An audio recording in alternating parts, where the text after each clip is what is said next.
This is one of Cluny the Scourge's Rome Total War matches, and I am playing as Macedonia.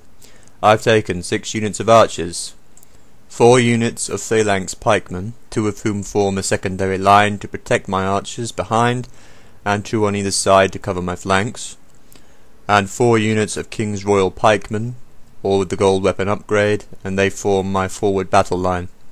I have 2 units of gold Greek cavalry in the rear. I've chosen those for their fast-moving trait, since my opponent is Parthia, and I have it in mind that I may need to chase down horse archers.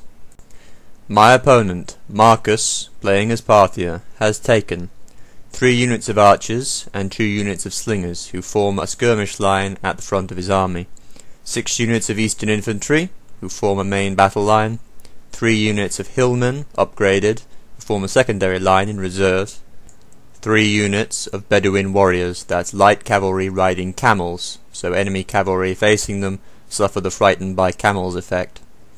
1 unit of cataphracts, super heavy component, which also harbours my opponent's general, a safe refuge for him there. And finally 1 unit of Bedouin archers, camel riding mounted bowmen. As the battle began, my opponent dispatched 2 units of his cavalry over to the far right, his left, perhaps hoping that their presence, ready to make a sudden harassing strike against my archers, might induce some caution in me. Instead, I simply put trust in the effectiveness of my secondary line of phalanxes and ignore them. I rushed the main body of my army in, leaving my opponent with as little time to think as possible. It is my intention to get to grips with my opponent's infantry with my far more effective foot troops as soon as possible, and thereby achieve a decisive confrontation in the kind of battle that I want to fight. The last thing I want is for my opponent to withdraw, make harassing movements against me on the flanks with his cavalry, superior cavalry, and with his missile troops, separate his infantry, and make outflanking and enveloping maneuvers that will cause me to break up my phalanx line. It's beneficial for me that the Parthian player has unwisely chosen to deploy his eastern infantry and hillmen in long thin lines instead of in thicker, more manoeuvrable fighting blocks, which he would be able to use to slip around my flank, and then once I turned my sidemost phalanxes to face him, would be able to use others to squeeze through the gaps that I'd created. Instead, he simply leaves them as inviting targets, and my elite phalanxes make short work of them. In fact, hillmen are superior to eastern infantry. They have better stats and they're cheaper. My opponent would therefore have done better to take a full complement of those. I sometimes wonder if Creative Assembly did not originally intend for eastern infantry to be a 120-man unit on the large unit size instead of 80, but that the idea had somehow been lost during design and unit balancing. Anyway, during this time, I foolishly dispatched my Greek cavalry in an attempt to intercept his camel archers. They were well within the protective range of their light cavalry and cataphracts, so they were easily intercepted and sent packing. I did in fact peel off 2 of my phalanx pikemen units to try to support this cavalry scrum, but it took place at too great a distance and they were unable to arrive in time. Always be aware of what units your opponent might be able to counter each of your thrusts with. With my men, who I have now betrayed through my incompetence, cursing my name and swearing vengeance upon me once the battle is over, I'm going to sleep uneasily and with paid bodyguards outside my tent for some time after this battle. Now, over on the far right, with the front line having been dispersed, he deploys his second line of hillmen against me, and they too realized that they were cowards in their hearts, and that they feared death. They will never be able to live with their shame. No doubt some of them will commit suicide from post-traumatic stress disorder in the later years. Now, concerned about the threat that these cavalry posed to my archers, I sent those phalanx pikemen who I had dispatched to intervene in the cavalry scrum back to their proper places to shield them.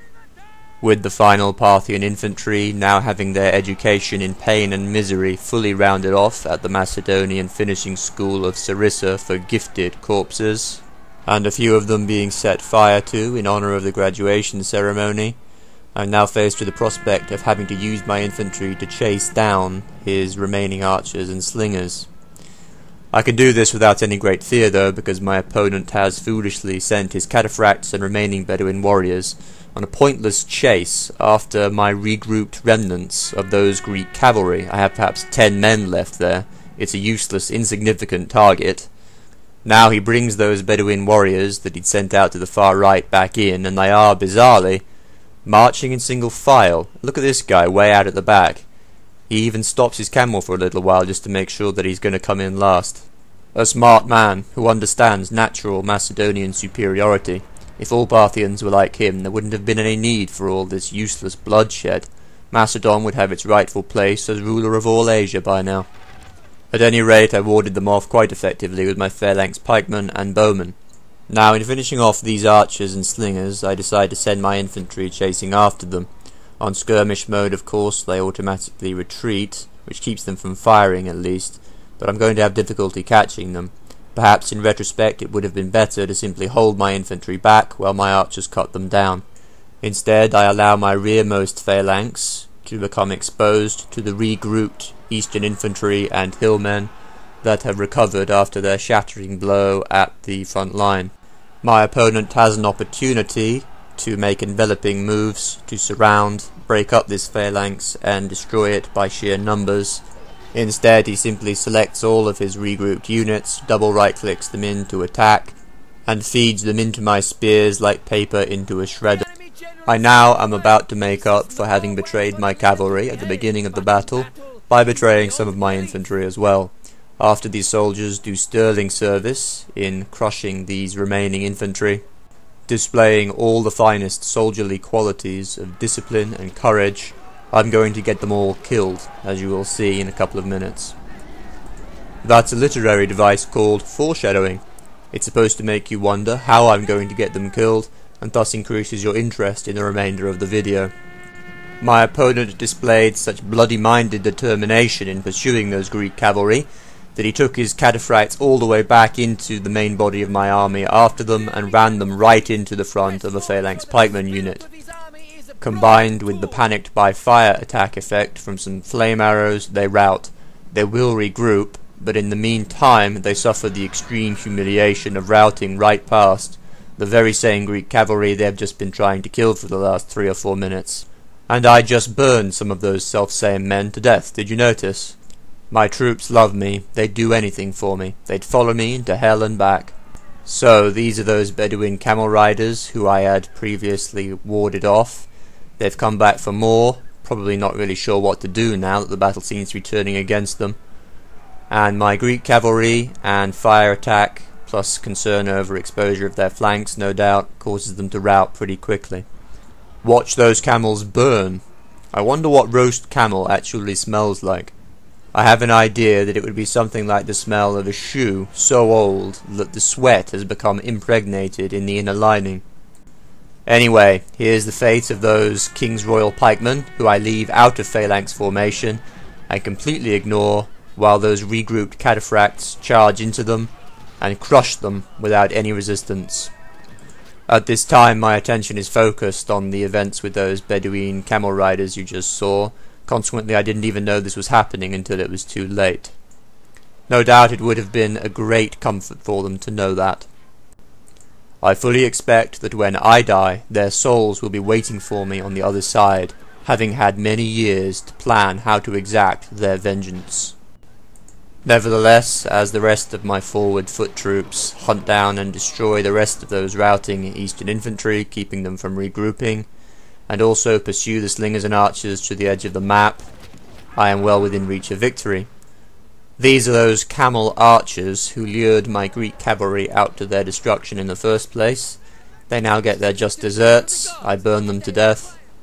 The still surviving enemy general decides that he prefers death to dishonor and attempts a suicide charge with his final remaining loyal cataphracts into a phalanx. He sacrifices some of them, very honourably no doubt, but he himself has second thoughts and decides to return either to farm his estates, perhaps write a book. My opponent should have taken more hillmen, fewer eastern infantry. He should have deployed in more manoeuvrable blocks. He should have withdrawn in the face of my phalanxes, divided and attempted envelopments. He also should have massed his cavalry.